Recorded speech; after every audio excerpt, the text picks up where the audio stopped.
Assalamualaikum warahmatullahi wabarakatuh.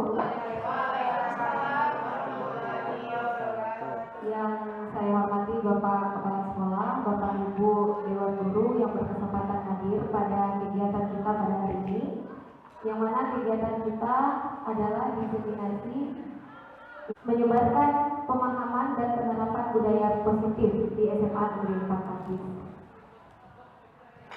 Baiklah Bapak Ibu sekalian, ini adalah salah satu tugas atau peran dari seorang guru penggerak, yaitu menyebarkan informasi atau pengalaman belajar kepada rekan guru, rekan sesama guru, dan mempraktikkan di sekolah tempat mereka berada, seperti itu. Nah, jadi Bapak Ibu, saya ucapkan terima kasih atas kesempatan Bapak Ibu untuk hadir pada kegiatan ini, yang mana kegiatan ini dilatar belakangi oleh ini Bapak Ibu. Sekolah merupakan lembaga yang berperan penting dalam pembentukan karakter murid, sebagaimana tujuan pendidikan, yakni mewujudkan profil pelajar Pancasila. Nah, dengan demikian, peran seorang guru itu sangat penting untuk menuntun murid dalam pembentukan karakter. Jadi guru sebagai utamanya. Untuk terwujudnya budaya positif di sekolah, perlu adanya kolaborasi seluruh warga sekolah serta masyarakat dan pemerintah di lingkungan sekolah. Nah, hari ini saya ingin berkolaborasi dengan Bapak Ibu semuanya berdasarkan izin yang sudah diberikan oleh Bapak lebih kurang pada hari Senin kemarin. Nah, dalam menciptakan budaya positif di sekolah itu memang membutuhkan waktu yang cukup lama. Namun tetap harus dimulai dari sekarang, dimulai dari hal-hal kecil, mulai dari diri hingga terwujudnya kebiasaan-kebiasaan positif di sekolah. Nah, jadi Bapak Ibu, untuk menciptakan budaya di sekolah itu, kebiasaan murid itu memang jangka waktunya lama. Maka dari itu kita mulai dari sekarang, mulai dari hal kecil saja. Begitu. Itu latar belakang pelaksanaan kegiatan budaya positif di sekolah. Selanjutnya, adapun tujuan dari kegiatan ini Bapak Ibu, setelah kegiatan ini nanti kita semua dapat menerapkan budaya positif di lingkungan sekolah sehingga dapat menumbuhkan karakter baik pada murid, yaitu karakter yang ada pada elemen profil pelajar Pancasila. Yang kedua, dapat menjadi bekal pengalaman belajar bagi guru dan murid dalam menunjukkan kepedulian, mengontrol diri sendiri dan orang lain, menjaga motivasi agar semangat dalam mengikuti proses pembelajaran di sekolah. Kemudian Bapak Ibu, tolak ukur ataupun indikator keberhasilan kita adalah nanti setelah kegiatan ini terbentuknya keyakinan kelas melalui kegiatan kesepakatan yang dilakukan bersama seluruh murid di kelas serta warga sekolah, begitu. Ada keyakinan kelas. Kemudian murid dan guru konsisten dalam menjalankan keyakinan kelas yang sudah disepakati. Yang ketiga, adanya karakter baik dalam diri murid seperti kemandirian, tanggung jawab, percaya diri, dan saling menghargai saat kegiatan pembelajaran yang berlangsung. Kemudian keaktifan murid di dalam kegiatan pembelajaran. Lanjut, adanya dokumentasi proses kegiatan pembentukan kesepakatan bersama berbagai pihak di sekolah. Pihak di sekolah itu lebih kurang guru, kemudian mungkin orang tua, mungkin penjaga sekolah atau komite sekolah dan masyarakat di sekitar sekolah. Jadi Bapak Ibu, terkadang di dalam kelas itu murid-murid kita mereka tidak mereka sebenarnya tahu apa yang harus mereka lakukan dan apa yang tidak boleh mereka lakukan. Tetapi niat positif di dalam dirinya itu belum muncul. Nah, makanya bagaimana kita sebagai seorang guru untuk memunculkan rasa positif dari dalam diri peserta didik itu. Jadi mulai dari dalam diri mereka ingin melakukan sesuatu, bukan karena ada guru, bukan karena ada hukuman, bukan karena ada segan sama guru ini, segan sama guru itu, atau supaya mereka bebas dari hukuman, bukan karena itu, tetapi karena memang motivasi dalam dirinya sendiri yang membuat mereka mau melakukan suatu hal. Seperti itu, Bapak Ibu. Untuk memulai masuk ke dalam materi, perlu rasanya kami menyampaikan perubahan paradigma belajar. Nah, jadi paradigma belajar saat ini dia seperti ini, Bapak Ibu. Pembelajaran dirancang berdasarkan pembelajaran yang berdiferensiasi agar murid dapat belajar sesuai kebutuhan mereka sehingga dapat terwujudnya proses belajar Pancasila. Artinya berdiferensiasi di sini kan kata dasarnya dari bahasa Inggris different, berbeda. Jadi setiap anak-anak itu berbeda. Ada anak itu yang emosionalnya lebih cenderung suka marah, ada yang pendiam, kemudian ada yang mudah tersinggung, atau mereka lebih sering menyakiti melalui verbal mungkin, atau bisa jadi menyakiti dengan cara fisik, seperti itu. Anak-anak berbeda-beda. Kemudian gaya belajar anak juga berbeda, Bapak Ibu. Anak itu mengerti hanya dengan membaca saja dia sudah paham. Ada anak yang harus lihat videonya dulu baru dia paham. Ada anak juga harus kerja dulu, harus dilaksanakan kegiatannya baru dia mengerti. Oh, ternyata ini konsepnya materi ini. Nah, jadi setiap anak yang berbeda itu bagaimana kita seorang guru memenuhi kebutuhan anak-anak dengan gaya belajar mereka masing-masing, dengan keadaan emosional mereka masing-masing, seperti itu, Bapak Ibu. Jadi itu perubahan paradigma belajar di Merdeka Belajar pada tahun ini. Yang mana proses belajar Pancasila yang mau kita tuju itu adalah beriman dan bertakwa kepada Tuhan Yang Maha Esa, kemudian berkebinekaan global, anak mandiri, bergotong royong, kreatif, berpikir kritis. Nah, itu ada 6 elemen proses belajar Pancasila yang harus kita capai dari pembelajaran yang kita berikan kepada peserta didik. Bahwa pembelajaran di kelas tidak hanya semata-mata fokus kepada pengetahuan dan keterampilan saja. Oh, anak bisa matematika hebat, pintar gitu, tapi sikapnya bagaimana? Anak bisa nih menguasai IT gitu kan, sikapnya bagaimana? Emosional mereka dengan lingkungannya itu bagaimana begitu. Nah, jadi fokus kita itu ketiga-tiganya, Bapak Ibu. Kemudian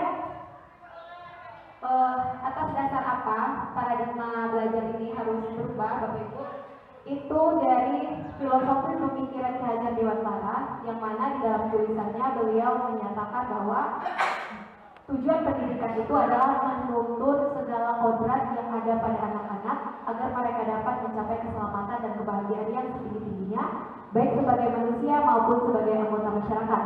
Nah, pendidikan itu adalah tempat bersemayanya benih-benih kebudayaan masyarakat. Nah, jadi kebudayaan masyarakat itu terbentuknya karena sekolah. Jadi jelas perbedaan antara masyarakat yang tidak mengenyam sekolah dengan anak yang mengenyam sekolah gitu. Pasti budayanya berbeda, kebiasaan mereka berbeda. Jadi Bapak Ibu, ini guru ibarat petani.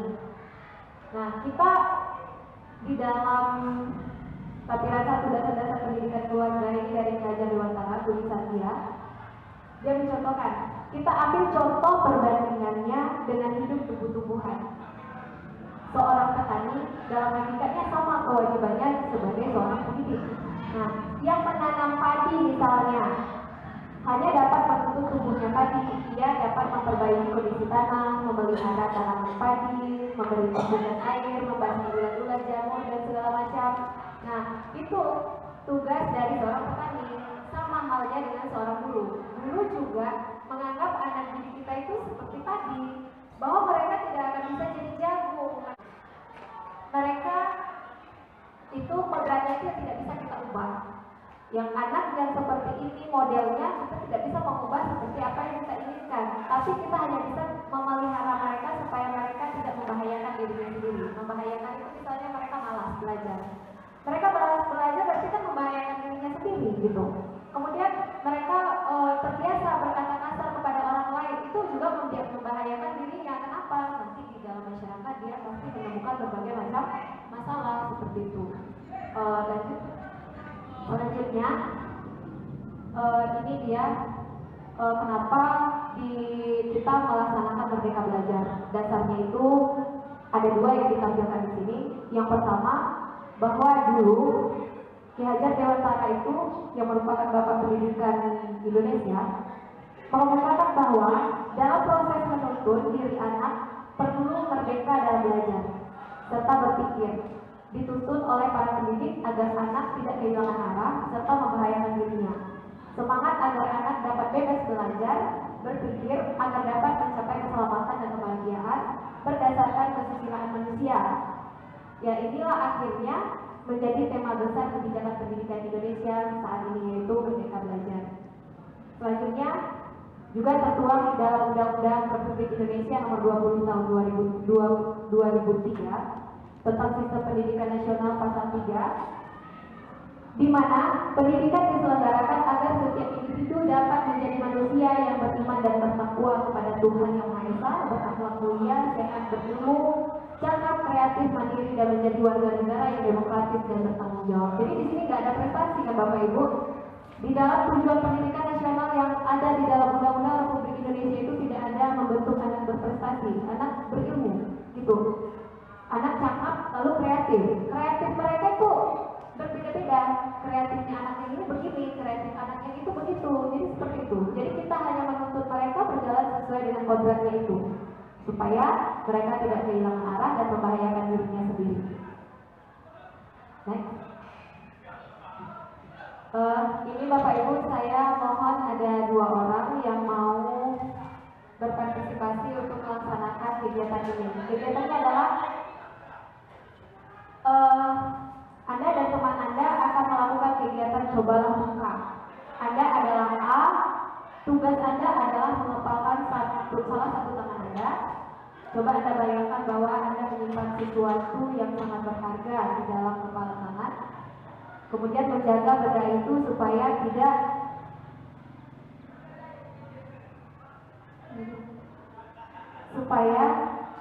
karena benda itu begitu pentingnya untuk kehidupan Anda. Nah, tugas rekan yang satu lagi adalah mencoba dengan segala cara untuk membuka kepala tangan Anda.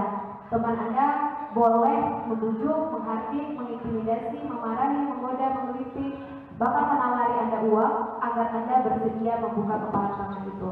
Jadi Bapak Ibu, kita coba demonstrasikan apa yang ada di sini. Siapa kira-kira Bapak Ibu yang mau? Bu Serli bisa bantu Bu. Salah satu jadi membujuk, salah satu jadi yang nggak mau membuka, atau nanti dia akhirnya mau membuka, itu terserah keputusannya kepada yang dibujuk gitu. Satu lagi buka kamera, boleh Bu. Berdiri di sini aja. Berdiri di sini.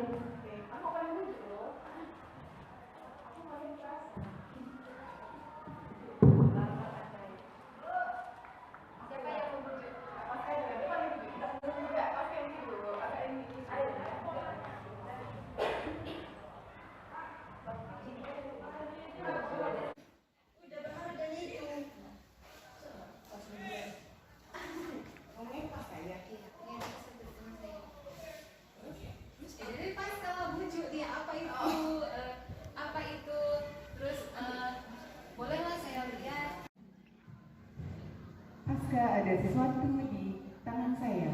Apa itu, Ibu Serli? Ada deh, sesuatu yang berharga. Coba dibuka. Kenapa tidak mau membukanya? Berarti ada yang tidak beres di tangan Anda. Oh tidak, ini adalah sesuatu yang berharga dan kamu tidak boleh tahu. Coba buka. Coba buka satu kepala tangan aja. Oh, tidak bisa. Sedikit aja, setengah kepala. Tidak bisa. Satu jari kelingking. Coba. Oh no, tidak bisa. Cepat, nggak sekali saja. Nanti kalau kamu buka, saya kasih ayam geprek 10 porsi. Oh tidak bisa. Dia punya lalu masalahnya dia nggak punya lah. Kenapa nggak mau dibuka? Karena ini adalah sesuatu yang berharga dan Pasca tidak boleh tahu. Kalau dia sejenis uang, Ya bisa jadi. kalau dia sejenis uang, berarti cuma sekepalan, berarti kalau cuma sekepal, gak lebih dari 1 juta lah ya. Berarti kalau saya kasih 5 juta, itu bisa dibuka lah ya. Oh tidak bisa. Terus. Oke, coba bergantian. Coba. Bisa nggak? Kamu bisa ngomong tahu. Ancam aja kalau nggak bisa maksa.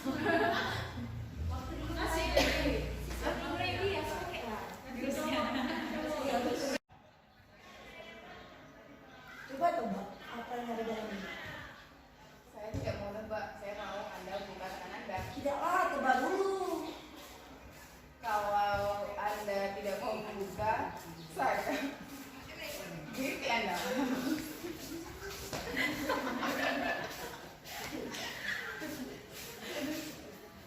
Coba dulu. Kalau ditebak nanti Dibuka. enggak. Enggak juga. Jadi ngapain? Cobalah dulu. Jadi sejenis apa? Saya mau benar dibuka ya. Enggak. Malas aku nebaknya. Cobalah. Ayo Bu, Ibu Aku paksa. mulai membujuk ya kan. Ibu paksa Bu. Nanti akhirnya kontrol aja ya. Ini adalah tangan kosong sama seperti hatimu yang kosong. Betul? Betul? Enggak. Juga kosong.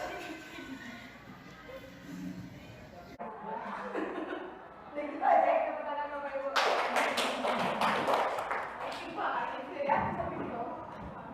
Terima kasih atas presentasinya kepada Bu Pasca dan Bu Syafri. Jadi Bapak Ibu, saya mau bertanya nih. Oh iya deh. Ini pertanyaannya ini. Apakah Anda atau B membuka kepala tangan Anda? Mengapa? Apa alasan Anda B membuka kepala tangan Anda? Kira-kira tadi Bu Syafri kenapa tidak mau membuka tangannya? Saya punya pendirian tegas kalau iya, kalau enggak. Bu Syafri punya pendirian tegas, kalau iya, enggak, bagus. Kemudian kalau Bu Pasca kenapa tadi tangannya terbuka? Karena dipaksa. Karena dipaksa ya. Baiklah Bapak Ibu, terima kasih. Nah, kira-kira dari sini ada yang bisa memberikan sebuah ilustrasi nggak? Kegiatan yang tadi itu arahnya kemana? Ya silakan tulis. Iya. Ibu Junipa terangkan tadi, kan Ibu menerangkan bahwa di dalam kepalan tangan itu ada sesuatu yang sangat berharga di dalam diri kita. Nah, jadi dengan cara apapun orang lain untuk membujuk kita tetap dalam pendirian kita. Begitu juga dengan hal untuk mengajar. Jikalau kita memang betul-betul mengajar, didik, ya harus dengan ikhlas kita menjalankan tugas kita sebagai seorang pendidik. Itu menurut saya. Ya baik, terima kasih tepuk tangan untuk Bu Luciana. Baik Bapak Ibu. Menurut saya. Ya baik, terima kasih tepuk tangan untuk Bu Luciana. Baik Bapak Ibu. Jadi Terima kasih Bu. hanya kita yang bisa membuka. Tadi siapa yang membuka tangannya Pasca? Siapa yang membuka? Pasca sendiri kan? Itu Pasca sendiri yang membuka. Berarti apakah ada dorongan orang lain di situ? Itu tidak pengaruh. Intinya Pasca mau membuka, iya kan? Jadi di sini Bapak Ibu kesimpulannya siapa yang akan buka genggaman tangan kita itu hanya kita sendiri. Mau kita buka, mau kita tutup, itu pilihan kita sendiri. Meskipun ada masukan dari orang lain, berbagai masukan dari orang lain, yang bagaimana itu tetap kita yang menentukan pilihan itu. Kita diberikan pilihan buka atau menutup. Nah, jadi begitulah kira-kira kalau kita ingin mengubah paradigma kita sehingga terjadilah nanti budaya positif tadi Bapak Ibu. Jadi artinya kita sebagai seorang guru, kita tidak bisa mengubah orang lain. Kita tidak bisa mengubah anak itu. Kita tidak bisa menyuruh dia, mendikte dia untuk kamu harus berbuat seperti ini. Kita nggak bisa seperti itu. Bagaimana kita menimbulkan dari dalam diri dia yang akan melakukan itu? Nah, jadi percuma saja seandainya kalau kita buat peraturan sekian banyak, tapi kalau itu hanya pengaruh kita, itu tidak akan berhasil. Oke, di depan mata kita mereka melakukan itu, tapi di belakang kita belum tentu mereka melakukan itu. Tanamkan pada diri anak untuk bisa mengontrol dirinya sendiri. Nah, arahnya ke sana ya Bapak Ibu. Dia memotivasi dirinya sendiri untuk melakukan apa yang seharusnya dilakukan, apa seharusnya yang tidak dilakukan. Seperti kita nggak tahu juga. Oh ya, di depan kita, di belakang kita akan ngapain gitu. Kita nggak tahu. Makanya baik di depan kita, baik di belakang kita, anak-anak itu bisa mengontrol diri mereka masing-masing. Itu arahnya Bapak Ibu. Ini choice theory. Ada 4 Bapak Ibu. Ilusi guru mengontrol murid. Jadi kita menganggap kita bisa mengontrol murid dalam belajar. Kita tinggalkan mereka di kelas, mereka belajar. Kita yakin gitu kan? Itu hanya di depan kita Bapak Ibu. Sebenarnya mereka tidak seperti itu. Memiliki hak untuk memaksa. Nah, kita cenderung anak harus mengikuti kita. Dengarkan Ibu, dengarkan, gitu kan? Bagaimana anak itu sendiri mau mendengarkan, mau menghargai kita? Itu intinya.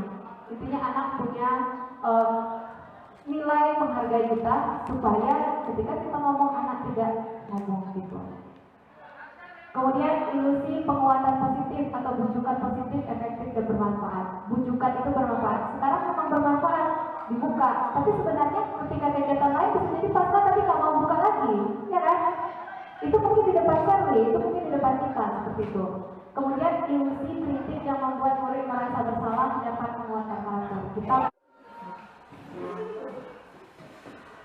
Yang terakhir adalah ilusi kritik yang membuat murid merasa bersalah dapat menguatkan karakter. Kita menganggap selama ini kalau membuat anak merasa memiliki masalah, mereka membuat masalah lalu kita sadarkan mereka, ternyata itu tidak efektif untuk mengontrol murid. Malah murid merasa kurang percaya diri. Asal ketemu dengan kita, mereka agak merasa segan, takut, jadi sehingga menimbulkan rasa rendah diri gitu. Kalau cara yang kita lakukan itu kurang tepat. Jadi itu sebuah ilusi. Kita menganggap kalau murid merasa bersalah mereka akan berubah, tapi ternyata survei membuktikan, penelitian membuktikan itu hanya menimbulkan rasa kurang percaya diri pada murid tersebut. Lanjut.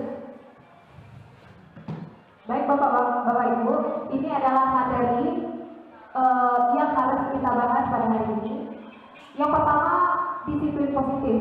Yang kedua, motivasi perilaku manusia. Yang ketiga, keyakinan kelas. Keempat, posisi kontrol guru dan restitusi. Kemudian kelima, kebutuhan dasar manusia. Dan terakhir, segitiga restitusi. Ini Bapak Ibu disiplin positif pengertiannya. Pengertian disiplin positif merupakan suatu cara penerapan disiplin tanpa kekerasan dan ancaman yang dalam praktiknya melibatkan komunikasi tentang perilaku yang efektif antara orang tua dan murid dan anak, antara kita orang dewasa dan murid. Salah satu cara penerapan disiplin yang bertujuan untuk menumbuhkan kesadaran serta memberdayakan anak untuk melakukan sesuatu tanpa jawab serta rasa hormat dalam berinteraksi dengan lingkungannya. Itu adalah tujuan dari disiplin positif. Lanjut. Nah, ini salah satu contohnya Bapak Ibu. Ini teori berpikir kita. Kalau kita memberikan stimulus respon merangsang anak-anak atau memberikan masukan kepada anak atau bujukan, dibandingkan dengan kita melakukan teori kontrol, menggunakan teori kontrol. Ini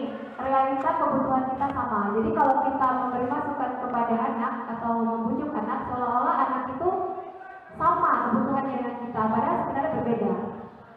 Sedangkan di teori kontrol, realita atau kebutuhan kita berbeda. Jadi berbeda sebenarnya. Melihat cara teori kontrol melihat realita kebutuhan kita berbeda, setiap orang berbeda. Jadi kita tidak akan memaksakan kehendak kita kepada orang lain. Yang kedua, semua orang melihat hal yang sama. Itu kalau teori stimulus respon. Sementara kalau untuk teori kontrol, setiap orang memiliki gambaran yang berbeda. Itu pemahaman kita. Kita mencoba mengubah orang agar berpandangan sama dengan kita. Itu sebenarnya stimulus respon. Sementara teori kontrol itu adalah kita berusaha memahami pandangan orang lain tentang dunia. Jadi orang lain punya pandangan yang berbeda dengan kita.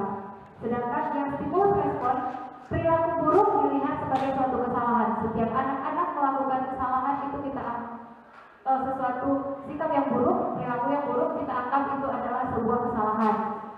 Tapi kalau teori kontrol tidak begitu Bapak Ibu. Semua perilaku memiliki tujuan. Nah jadi mungkin kita karena tidak tahu kebutuhan anak apa sehingga mereka melakukan tujuan itu. Jadi perlu kita sebenarnya sebagai seorang pendidik untuk mengecek kebutuhan anak itu sebenarnya apa, apakah ketidakpuasan, apakah sehingga menimbulkan perilaku yang buruk seperti itu. Jadi teori kontrol melihat itu Bapak Ibu.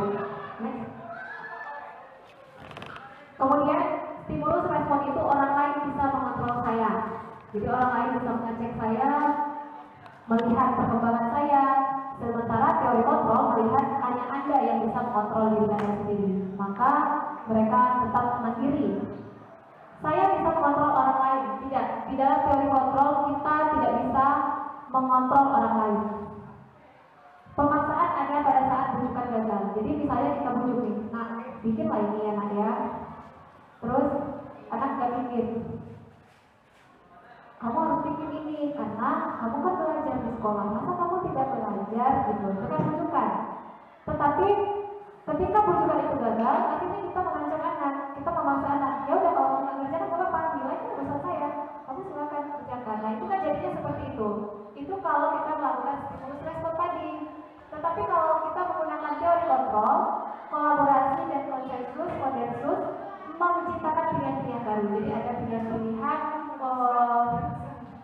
tata cara kita berinteraksi dengan peserta didik, dengan murid agar mereka itu termotivasi dari dalam dirinya. Jadi caranya itu bukan hanya bujukan, setelah nggak berhasil bujukan lalu pemaksaan, tidak itu, tapi banyak caranya. Kita menang kalah, dia menang, dia kalah. Seandainya seseorang berhasil, kita anggap orang itu menang. Tapi kalau kita tidak berhasil, kita anggap kekalahan dari orang itu. Itu adalah sebuah prinsip yang salah. Kalau di teori kontrol, semua orang menang-menang, semua menang dengan caranya sendiri, seperti itu. Itu lebih kurang. Selanjutnya, motivasi perilaku manusia. Jadi siapapun manusianya, manusia kecil, manusia remaja ataupun manusia dewasa, ada 3 motivasi perilaku manusia. Yang pertama, dia melakukan sesuatu. Pertanyaannya adalah kenapa kamu melakukan ini? Pertanyaannya, jawabannya mungkin kira-kira 1, untuk menghindari ketidaknyamanan atau hukuman. Kenapa sekarang kamu sudah baik, Kevin? Misalnya seperti itu. Ya Bu, daripada kena hukuman aja Bu, kan seperti itu. Jawaban lebih kurang jawaban anak seperti itu. Ya, untuk mendapatkan imbalan atau penghargaan. Yalah, masa dia aja yang berhasil, saya juga berhasil gitu. Ingin berhasil supaya apa? Supaya ingin dipandang, supaya diberi imbalan perhatian dari gurunya. Gitu. Kemudian yang ketiga, untuk menjadi orang yang mereka inginkan dan menghargai diri sendiri dengan nilai-nilai yang mereka percaya. Jadi ada orang lain yang melakukannya dengan karena atas motivasi dirinya sendiri yang muncul dari dalam dirinya sendiri, saya harus bisa mencapai ini. Ternyata ketika dia tidak bisa, dia masih terus berusaha, belajar terus sampai dia berhasil. Ketika dia berhasil, dia merasa bangga pada dirinya sendiri, tanpa ada unsur ekstrinsik yang lain di luar dari dirinya. Kemudian ini, coba sebagai contoh, ini saya harus berikan 3 contoh dari presentasi saya. Sebagai contoh Bapak Ibu, saya bercerita tentang anak saya di rumah sekitar minggu lalu atau sekitar 10 hari yang lewat lah. anak saya yang pertama itu dia datang sama saya, lalu dia bercerita karena mereka biasa melaporkan sendiri apa yang mereka alami di sekolah. Lalu mereka bercerita, anak saya bilang, Mama, abang rasa semester ini tuh, tahun ini tuh di kelas ini, abang nanti bisa juara 1. Kalau abang nanti juara 1, mama kasih apa gitu. Nah jadi kalau saya nggak langsung iya gitu, saya langsung tanya, kenapa abang ngomong seperti itu? Iya, karena Umi itu kalau nggak bisa jawab, pasti abang tuh bisa jawab. Begitu Umi juga suruh abang sering-sering, jadi kayaknya Umi senang sama abang seperti itu. Lalu dia termotivasi untuk itu. Jadi mama coba kasih tahu hadiah apa coba gitu. Nah, itu bagus, itu secara sekilas itu bagus. Tetapi itu tidak bagus Bapak Ibu terhadap karakter anak. Kenapa? Kita harus tahu ini anak ini apa dia pamer, apa dia ingin mendapatkan penghargaan dari orang lain, apa dia ingin terlihat lebih dibandingkan teman yang lain. Kita tidak tahu.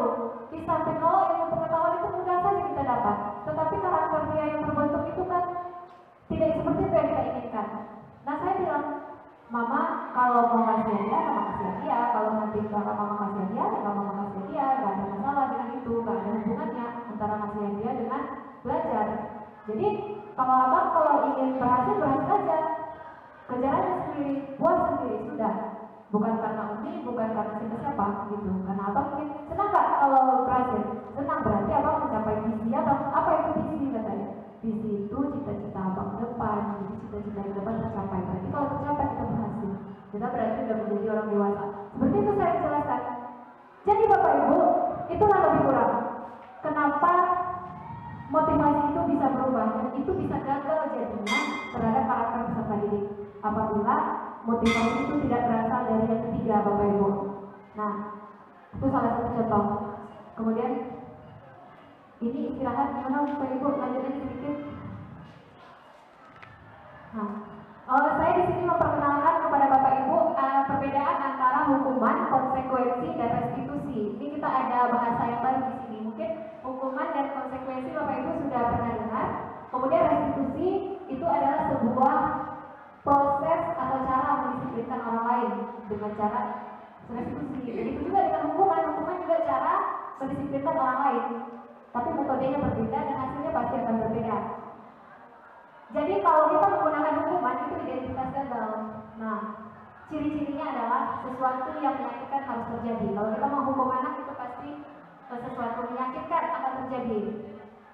Kemudian tidak nyaman untuk murid anak untuk jangka waktu yang panjang. Jadi mereka teringat ketika mereka kena hukum. Misalnya disuruh berbaris di lapangan itu, disuruh berjemur di lapangan itu pas jam 12 siang pas waktu istirahat. Lalu dia melihat malu dari teman-temannya, maka dia sakit hati, dia kerjakan itu. Tapi anak itu sakit hatinya sama kita gitu. Itu yang dimaksud dengan hukuman tadi.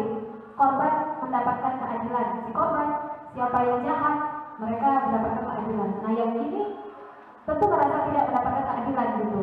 Keadilan secara karakter maksudnya Bapak Ibu. Tapi konsekuensi sesuatu harus terjadi. Misalnya anak-anak itu ketika mereka mematahkan pensil temannya, berarti mereka harus ganti. Ketika mereka numpahkan air di meja, berarti mereka harus bersihkan. Seperti itu konsekuensi. Tidak nyaman untuk murid atau anak jangka waktu yang pendek. Pendek karena mereka malas, tetapi di besok-besok mereka teringat, oh iya saya lakukan itu. Tapi kalau restitusi merupakan pilihan. Jadi anak sendiri yang mengeluarkan. Kamu sudah melakukan kesalahan? Sudah. Apa yang kamu lakukan ini? Kamu tahu konsekuensinya? Iya. Terus apa yang kamu lakukan? Anak sendiri mengeluarkan sanksi untuk dirinya, begitu. Itu menyelesaikan masalahnya sendiri. Next.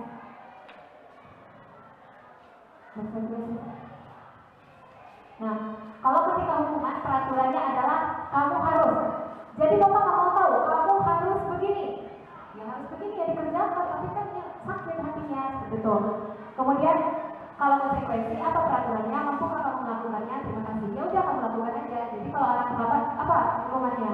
Untuk sampah, ya lakukan aja. Kegagalannya lagi untuk hukuman itu Sedangkan untuk konsekuensi murid anak menghormati peraturan, tapi kalau restitusi murid anak menghormati dirinya dan orang lain, dia menghargai orang lain. Next.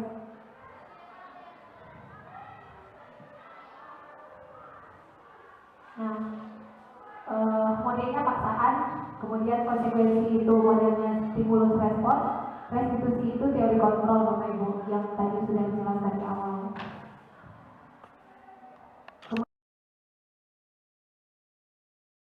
Restitusi, apakah hal ini yang sesungguhnya ingin kamu lakukan? Kita bertanya, kalau anak melakukan kesalahan, apakah sebenarnya kamu ingin melakukan itu?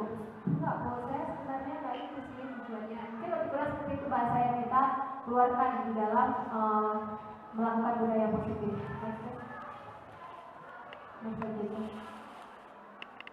Lagi. 100 kali di dalam buku kalimat saya tidak akan terlambat lagi karena terlambat ke sekolah. Kira-kira itu hukuman atau konsekuensi Bapak Ibu? Coba katakan. Hukuman? Ini adalah hukuman karena tidak bermanfaat. Kemudian lari mengelilingi lapangan basket 2 kali karena terlambat hadir di sekolah. Hukuman. Kemudian membersihkan coretan yang dibuatnya di meja. Konsekuensi. Murid diminta untuk push up 15 kali karena tidak menggunakan masker di sekolah. Hukuman. Menggantikan kertas tugas rumah yang telah dicoret-coret. Konsekuensi. Berjemur di lapangan basket pukul 12 siang karena ngobrol dengan teman. Hukuman. Murid diminta bertelanjang kaki sepanjang hari karena tidak menggunakan sepatu warna hitam sesuai peraturan sekolah. Konsekuensi atau hukuman? Hukuman karena anak mendapatkan malu dari temannya, kan? Hukuman. Lanjut, berdiri di depan kelas sambil mengangkat kaki satu karena tidak bisa menjawab pertanyaan. Hukuman. Membersihkan tumpahan air di meja tulis karena tersenggol pada saat belajar. Konsekuensi. Kehilangan 10 menit jam istirahat untuk mengerjakan tugas karena terlambat datang dan tertinggal pelajaran selama 10 menit. Konsekuensi. Baik Bapak Ibu semuanya, terima kasih sudah menjawab. Hukuman itu adalah hal yang wajib kita hindari, harus malahan. Lanjut, harus dengan wajib. Harus kita hindari, wajib malahan. Oh ya, ada lagi. Duduk di bangku di pinggir lapangan pada jam istirahat tidak diizinkan bermain oleh berpiket karena mencederai teman saat bermain di lapangan. Anak tadi mencederai anak temannya di lapangan, lalu kita suruh mereka tidak boleh bermain di jam istirahat. Kok kamu saya lihat duduk aja di situ. Hukuman atau konsekuensi?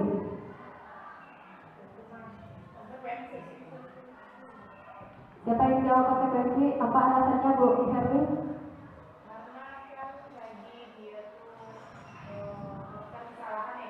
Jadi sebenarnya menurut saya tidak tahu saya benar salah. Ini pendapat saya. Ya. Jika anak melakukan sesuatu yang mungkin dan orang lain, ya anak tersebut harus mendapatkan inspirasi dari apa yang dilakukannya. Ya. Konsekuensinya adalah tidak dibiarkan istirahat, jadi anak itu duduk aja di bangku di pinggir lapangan. Enggak sih. Nah berarti hukuman ini ya. Hukuman. Jadi hukuman ini Bapak Ibu. Kemudian terlambat hadir di pembelajaran daring 15 menit dan diminta untuk tinggal 15 menit sesudah kelas usai untuk membahas ketertinggalan pelajaran. Konsekuensi, lari mengelilingi lapangan basket 2 kali karena terlambat 10 menit untuk pelajaran PJOK. Ini kalau di sini dia Bapak Ibu konsekuensi karena memang fisik. Karena memang fisik. 2 kali lapangan basket ya sedikit. Jadi ini konsekuensi. Selanjutnya membersihkan WC sekolah karena mematahkan pensil kawannya. Hukuman. Harusnya mereka ngapain? Ganti. Lalu mungkin minta maaf dan segala macam itu seharusnya mereka lakukan. Baik Bapak Ibu. Nah. Kemudian ini ada dihukum karena penghargaan. Jadi ternyata penghargaan itu menghukum orang. Yang pertama, penghargaan tidak efektif. Hanya jika melakukan hal ini, maka Anda akan mendapatkan penghargaan yang diinginkan. Jadi, karena kita ingin mendapatkan hal yang kita inginkan, lalu kita melakukan hal itu. Menurunkan kualitas. Jadi, ini Kemdikbudristek tahun 2021, ini berdasarkan survei, saya tulis judul-judulnya aja. Dia ingin meningkatkan kualitasnya, yang ini tidak dibayar nih, ya kan? Yang ini dibayar. Nah, suatu waktu pembayaran itu tidak lagi dilaksanakan, maka dia akan malas. Oh, udahlah, ada juga. Ya, nanti aja cari duitnya lebih sedikit sekarang kan seperti itu. Lebihnya ke sana, seperti itu. Jadi penghargaan itu terkadang menghukum. Kemudian penghargaan merusak hubungan. Penjelasannya adalah akan merasa iri dan sebagian dari mereka yang tidak menyukai orang yang diberikan penghargaan. Itu relatif. Ada itu Bapak Ibu. Setiap kita mesti memiliki rasa iri. Semua manusia itu tidak mungkin tidak. Iri ingin lebih daripada orang lain itu biasa. Tetapi karena apa? Karena orang ini seringkali mendapatkan penghargaan. Seperti contoh yang saya sampaikan kepada anak saya. Bapak Ibu bisa bayangkan nggak kira-kira anak saya aja berpikiran seperti itu? Bagaimana kira-kira temannya melihat dia? Itu kan apalah yang di situ pasti bulan itu atau habis saja gitu. Jadi kan itu merusak lingkungannya begitu, merusak lingkungannya sehingga juga merusak hubungan dia bersama teman-temannya, itu maknanya kurang. Kemudian penghargaan mengurangi ketepatan. Kemudian penghargaan menghukum mereka yang tidak mendapatkan penghargaan. Misalnya dalam sistem ranking, mereka yang mendapatkan ranking kedua akan merasa paling dihukum. Siapa Bapak Ibu di sini yang juara kelas? Dulu waktu sekolah juara 2 gitu kan. Nah juara 1 kenapa dia dapat juara 1? Perasaan lebih pintar aku, dia kan menang rajin aja. Saya seperti itu Bapak Ibu, saya begitu. Jadi mungkin dulu ya saya seperti itu. Kenapa ya? Apa karena dia anak guru? Jadi mikirnya seperti itu. Jadi menghukum kayaknya saya yang terhukum nih. Saya jadi korban kayaknya gitu gara-gara penghargaan.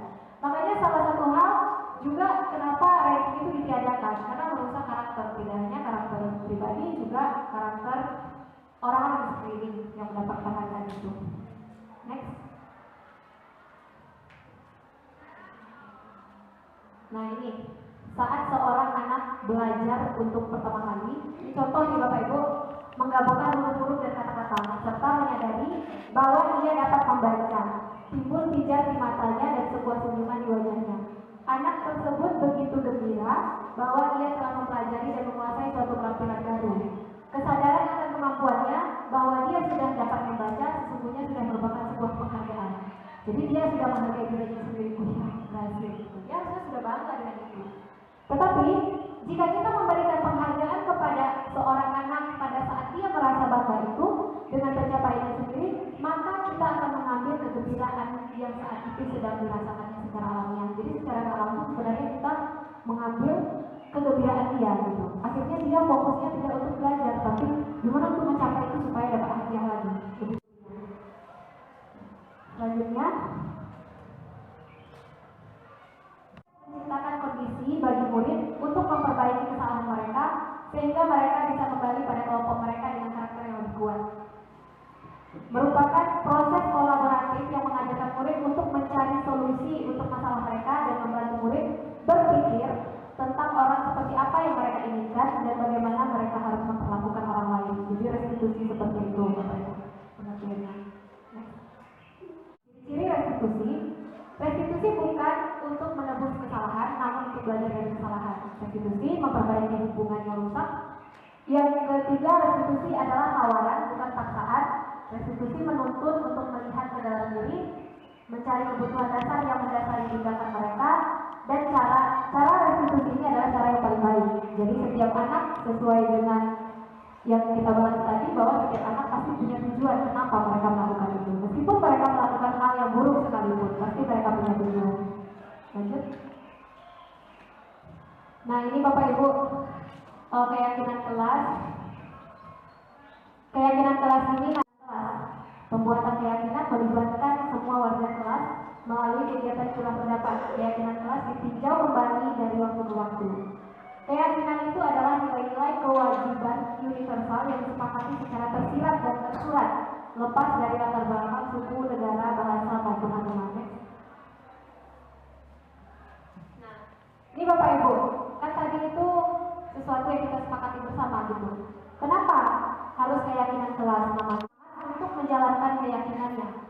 daripada mengikuti serangkaian peraturan tertulis. Dia lebih bergerak, apa yang diyakininya itulah yang dikerjakannya. Lebih seperti itu. Makanya kita butuh keyakinan kelas. Selanjutnya, bersifat abstrak daripada peraturan yang lebih rinci dan konkret. Keyakinan kelas berupa pernyataan-pernyataan universal. Pernyataan keyakinan kelas senantiasa dibuat dalam bentuk positif. Misalnya positif itu jangan berlarian di koridor. Nah, kata jangan tidak boleh kita gunakan, tetapi kita sampaikan berjalanlah di koridor, seperti itu. Prosedurnya ini Bapak Ibu, nanti kita akan laksanakan ini di kelas.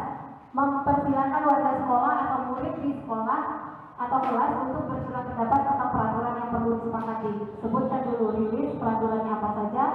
Catatlah semua masukan para murid di papan tulis atau di kertas besar, di mana semua anggota kelas atau sekolah bisa melihat hasil surat pendapat itu.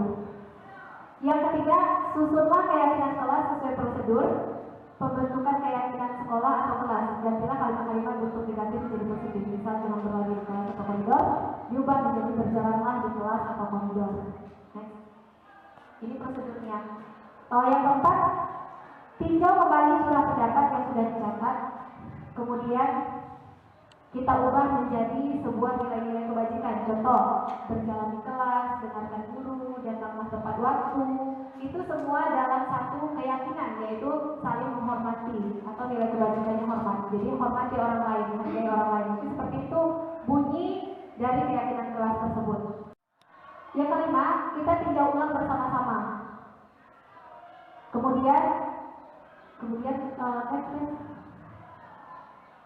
setelah dibuat, ditandatangani oleh seluruh anggota kelas. Dan itu nanti bisa ditempelkan di dinding setiap kelas. Keyakinan kelas yang telah disepakati tadi. Next. Untuk kemudian kita masuk ke dalam materi kedua, yaitu 5 kebutuhan dasar manusia. Sebenarnya tidak panjang penjelasannya.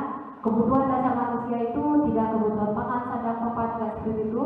Tetapi ini kebutuhan bertahan hidup, kebutuhan cinta dan kasih sayang, kebebasan, kesenangan, kekuasaan.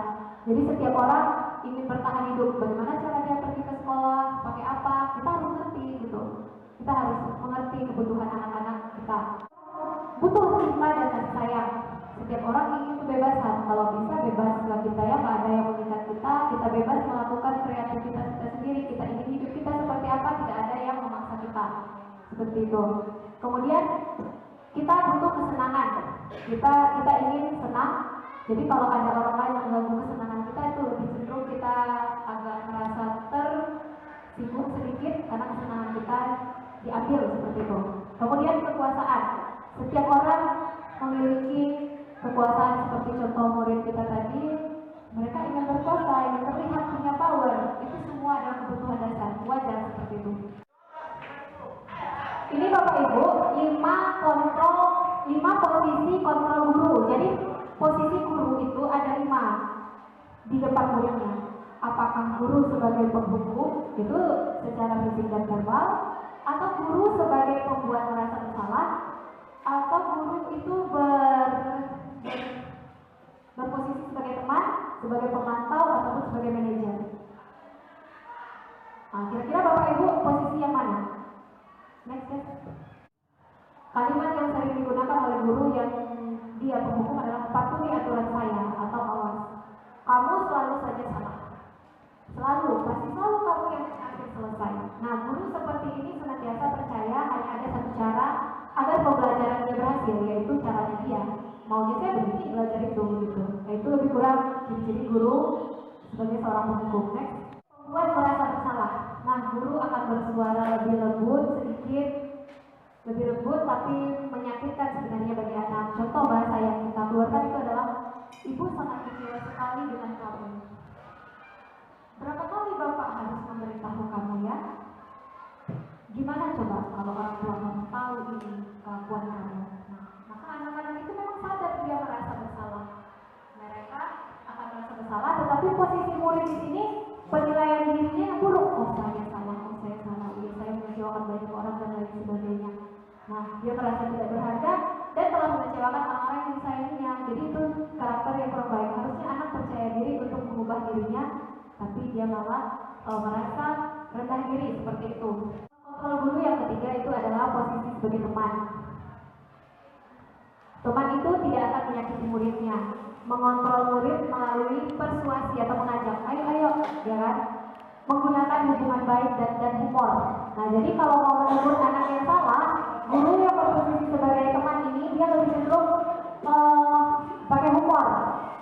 Kenapa lah kamu kayak gini? Enggak bisa gitu ya, saya seperti itu. Kalau sama si Angga ya, kalau sama yang lain beda-beda. Nanti kita lihat. Nih, ayo bantulah dari bapak ya. Ayo ingat tidak bantuan bapak selama ini. Jadi bantulah ibu. Kamu aja ibu bantu selama ini kan seperti itu. Ya sudah, kali ini tidak apa-apa, nanti ibu bantu bereskan. Seharusnya anak jangan bantu bereskan. Ayo kita bereskan bersama-sama kan seperti itu. Ada kelemahannya yaitu hal lain yang mungkin timbul adalah murid hanya akan bertindak untuk guru tertentu dan tidak untuk guru lainnya. Jadi murid akan tergantung pada guru tersebut. Jadi sama guru ini dia begini, sama guru itu begitu. Kenapa? Karena guru tadi menggunakan posisi teman, guru lain mungkin menggunakan posisi yang lain seperti itu. Next. Posisi yang keempat adalah pemantau. Ini kita sebagai pemantau ini adalah kerja keras, yaitu bertanggung jawab atas perilaku atas orang-orang yang kita awasi berdasarkan peraturan. Kalimat yang biasa kita keluarin adalah peraturannya apa sih kalau anak melakukan salah? Peraturannya apa? Pakai sepatu hitam bu, misalnya. Terus apa yang pernah kamu lakukan? Ya bu, saya pakai sepatu putih gitu. Kamu tahu konsekuensinya apa? Ya tahu bu. Masuk poin kan bu 5 gitu. Udah masuk juga buku poin itu. Kemarin lagi masuk juga lagi. Kemarin satu lagi. Kemarin kamu ibu perhatiin kamu sama si Anu lagi gitu. Nah itu kan ciri-ciri guru pemantau seperti itu. Dia ngecek anak itu, perjalanan anak itu. Next. Seorang manajer telah memiliki keterampilan di posisi teman dan pemantau. Apa yang kita yakini? Jadi seorang manajer itu paling kalau anak-anak melakukan kesalahan, apa yang kita yakini? Ya kita harus menghormati bu. Apakah kamu meyakininya? Ya saya percaya itu bu, harus menghormati. Kalau kamu mengakininya, apa kamu bersedia untuk memperbaikinya? Ya. Nah jika kamu memperbaiki ini, hal ini menunjukkan apa tentang diri kamu? Ya bu, berarti saya menjadi orang yang terpandang lebih baik bu gitu. Jadi anak itu sendiri yang memikirkannya, apa rencana yang harus mereka perbaiki. Next. Nah jadi Bapak Ibu, keunggulan posisi manajer adalah guru berbuat sesuatu bersama dengan murid, mempersilahkan murid mempertanggungjawabkan perilakunya, bukan hanya mengatur perilaku anak-anak, tetapi kita membimbing murid untuk dapat mengatur dirinya sendiri.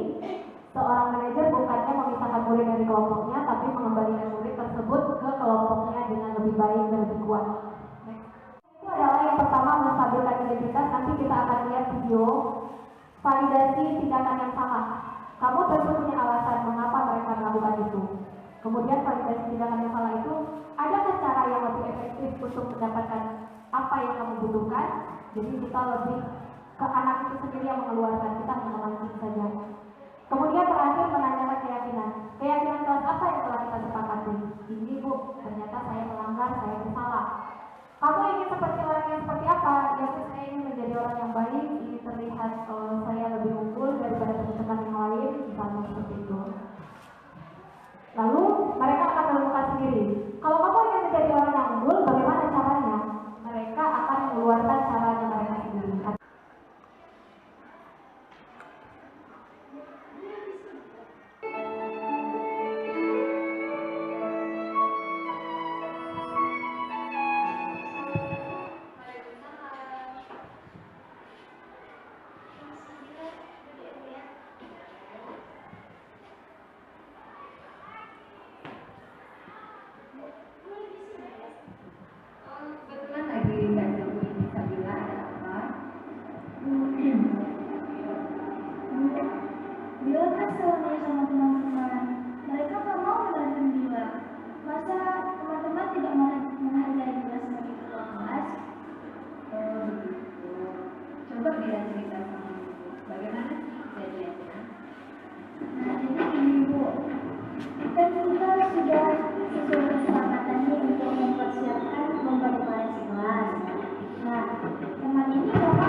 itu nggak mengenakan gitu Bu.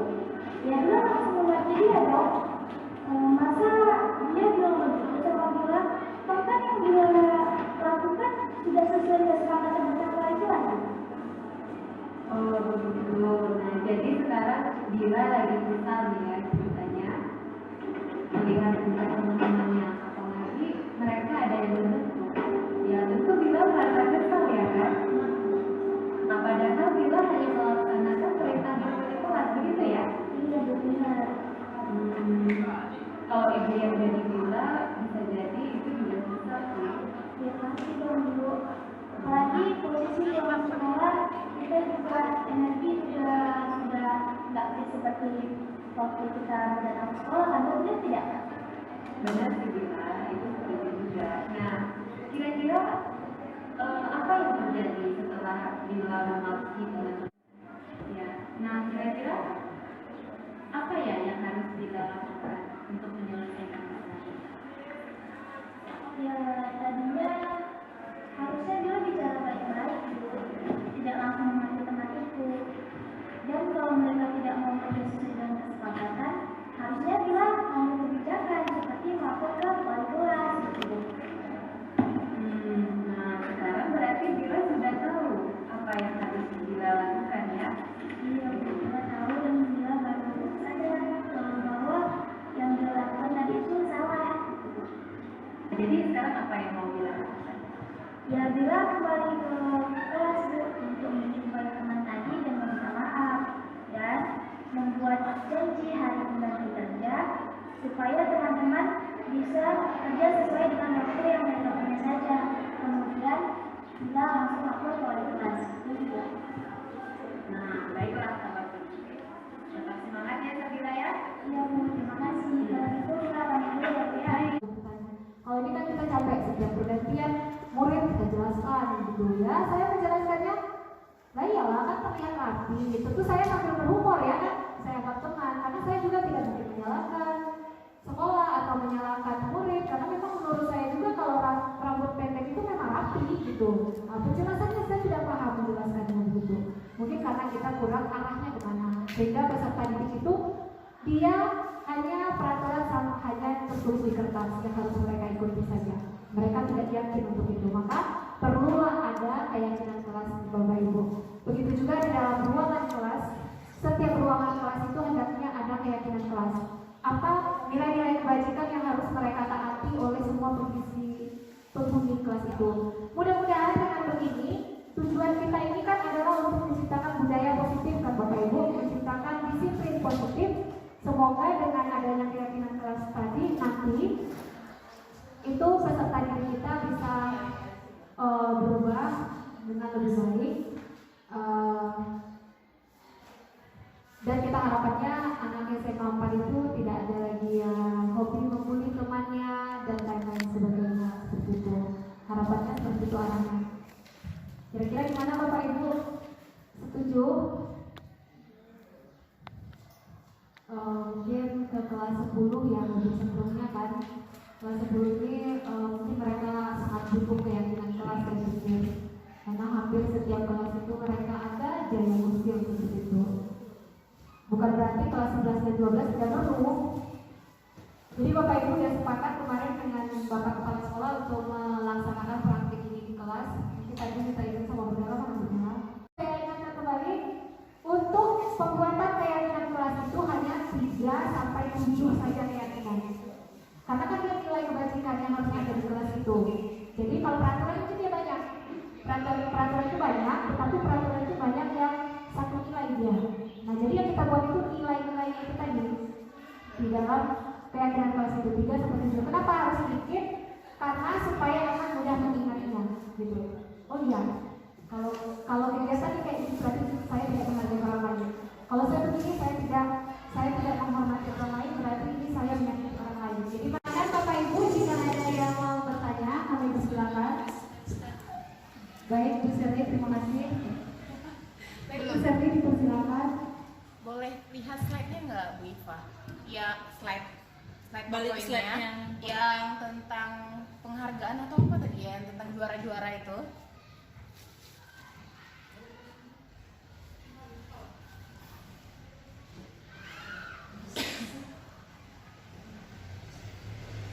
mendengar dari jabaran dari Bu Yunifa kalau seandainya membuat pujian atau penghargaan itu juga ada sebagai hukum ya gitu ya Bu Yunifa ya. Dan di sini saya mau bertanya, bagaimana seharusnya atau sebaiknya kita seorang guru atau pendidik memberi apresiasi pada yang lebih, misalnya yang di kelas itu yang mungkin mempunyai nilai yang lebih bagus. Cara kita mengapresiasinya gimana kalau kita tidak dengan memberi penghargaan atau dengan pujian gitu. Terima kasih. Ada yang mau bertanya? Lagi? Tiga, boleh, berdua. Maksudnya sampai sini biar gitu. Ada lagi Bapak Ibu? Silakan Mas. Ini mengenai dihukum atau konsekuensi. Contohnya begini. Pada saat guru menerangkan, anak itu awalnya duduk. Lalu sering waktu guru menjelaskan, tanpa sepengetahuan guru, anak itu berpindah ke belakang, lalu duduk di lantai, dan melakukan interaksi kepada temannya yang di sebelah, ngobrol. Nah, kan sebenarnya dihukum tidak boleh. Seharusnya konsekuensi apa yang membuat supaya anak itu bangkit lagi semangat belajar? Jadi anak yang berpindah tadi dia nggak tertarik untuk belajar. Mungkin. Iya. Artinya apa yang buat tugas dia nggak buat tugas gitu ya? Oh, hanya tidak mendengarkan. Iya. Pada saat kita menjelaskan, karena ya jujur sebagai pendidik guru gitu, saat kita menjelaskan anak tidak memberikan perhatiannya kepada gurunya, itu rasa saya kurang menghargai guru tersebut. Sekian dan terima kasih. Saya dulu pertanyaan dari Ibu Sati, yaitu penghargaan. Gimana caranya kita memberikan penghargaan kepada murid? Ya kalau hanya pujian itu tidak masalah sebenarnya. Penjelasannya di awal, hanya jika Anda melakukan hal ini, maka Anda akan mendapatkan penghargaan yang diinginkan sekali. Kalau lagi dan lagi dan lagi itu lebih cenderung. Jadi kalau hanya sekali itu masih semangat, itu motivasi dalam dirinya itu masih ada.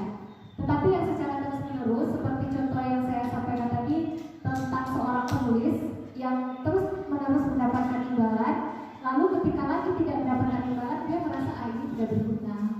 Nah, itu maksudnya. Jadi itu apabila terus menerus dilakukan, karena kita di dalam kelas juga bersifat harus menyamaratakan peserta didik. Itu lebih kurang seperti itu, dan kita pujian yang kita berikan kepada peserta didik jangan lupa kalau ada anak-anak di sekelilingnya. Seperti itu.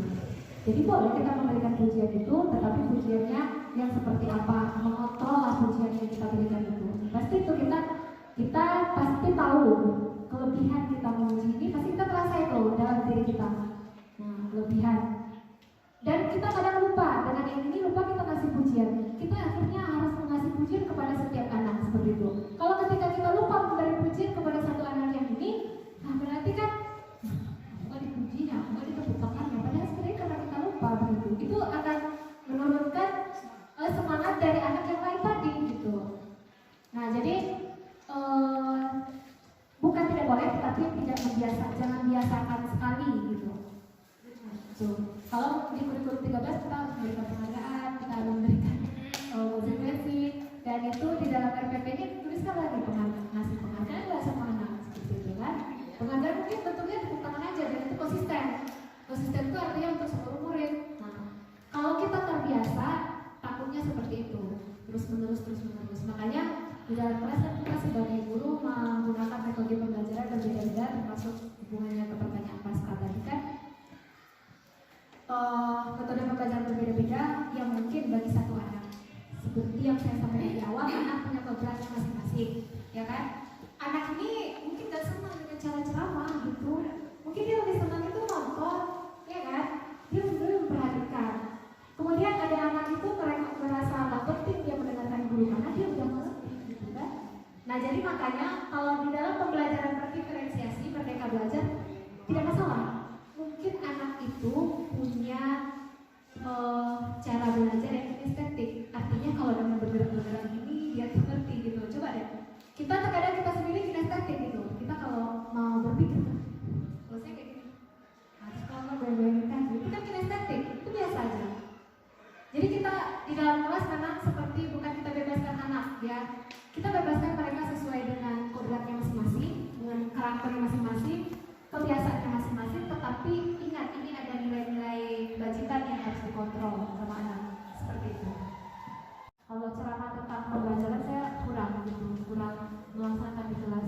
Paling hanya beri penguatan kepada anak tentang konsep materi belajarnya. Cara mereka mungkin kurang menarik bagi sebagian anak. Jadi kalau di dalam pembelajaran diferensiasi, nanti kalau kita sudah IKM, nanti kan RPP kita dimuat di situ berdiferensiasinya. Berarti kita anak sumber belajar anak baca nih, ya anak yang biasa membaca kita akan bisa baca. Kita harus menyiapkan berbagai macam tentang pengertian dalam bentuk artikel, dalam bentuk video, mungkin video ngomong-ngomong kan itu banyak juga kalau kita nggak mau video kan. Nah, gitu. Kemudian ada dengan cara menggambar. Kemudian Bapak Ibu, anak-anak juga berbeda itu mengeluarkan pemahamannya terhadap bacaan tadi. Berbeda-beda. Ada anak yang hobi nulis ya dia bisa gitu panjang-panjang gitu. Ada anak yang nggak biasa nulis dia cukup ini aja, inilah dia Bu, inilah dia. Ini nulis dia cukup ini aja, inilah dia Bu, inilah dia. Ini ya, tapi dia ngerti gitu. Itulah yang berdiferensiasi tadi. Jadi di dalam kelas kalau kita sudah IKM nanti, di dalam kelas kita lebih memfasilitasi anak-anak untuk mengkoordinir mereka sesuai kebutuhan mereka semuanya. Jadi 32 murid itu 32 anak itu kita penuhi gitu. Kebutuhan belajar mereka itu seperti apa kayak belajar mereka senangnya seperti apa belajar. Ya mungkin sebagian anak ada yang senang di luar, ada yang senang di dalam ruangan aja, kan beda-beda. Misalkan saudara Bapak Ibu gitu. Tugas kelompok juga kalau di bangku dia nggak bisa mikir, ya udah kalau gitu lesehan aja, tapi harus mati begitu. Kalau saya lebih sering seperti itu, boleh mereka pilih di lesehan, boleh mereka pilih di mana, tapi sikapnya harus jaga. Di lesehan kita berarti harus tidur mereka kan, tapi mungkin mereka mencari suasana untuk bisa berpikir seperti itu. Jadi cara belajar orang berbeda-beda. Mungkin itu yang harus kita pahami sebagai seorang guru, dan itu kita maklumi aja Bapak Ibu. Saya juga mau kasih tahu bahwa setiap manusia itu senang bermain. Kita aja senang bermain. Kalau di sini ada buku, ada handphone, yang mana kita pilih ketika lagi tidak ada kontrol? Pasti kita pilih handphone kan? Sama halnya dengan anak-anak gitu. Anak-anak tuh mereka bermain-main sambil belajar ya wajar, karena setiap orang itu senang bermain gitu. Anak, tapi kita ini ya jangan sampai seperti seorang petani tadi, pokoknya ini nggak boleh hal-hal yang membahayakan untuk hidup mereka, tidak boleh mereka lakukan. Tapi mereka boleh sesuai dengan kontrak mereka masing-masing. Jadi seperti itulah lebih kurang kita berada di dalam kelas.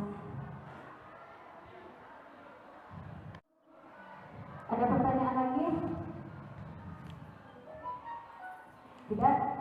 Baik Bapak Ibu sekalian, terima kasih atas perhatiannya. Mohon maaf apabila ada kesalahan dan kekurangan. Assalamualaikum warahmatullahi wabarakatuh.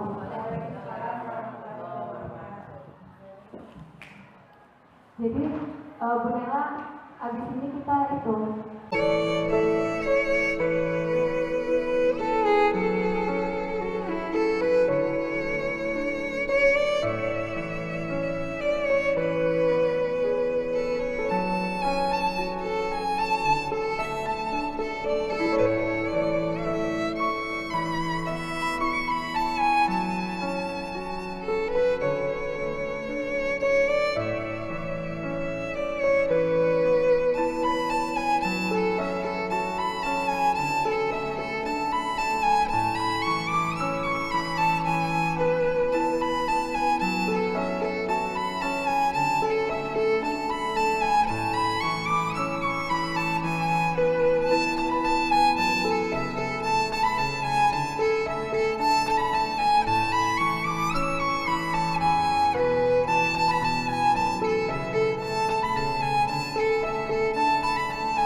Unifa yang telah mempresentasikan nilai-nilai budaya positif dan kebajikan di sekolah kami.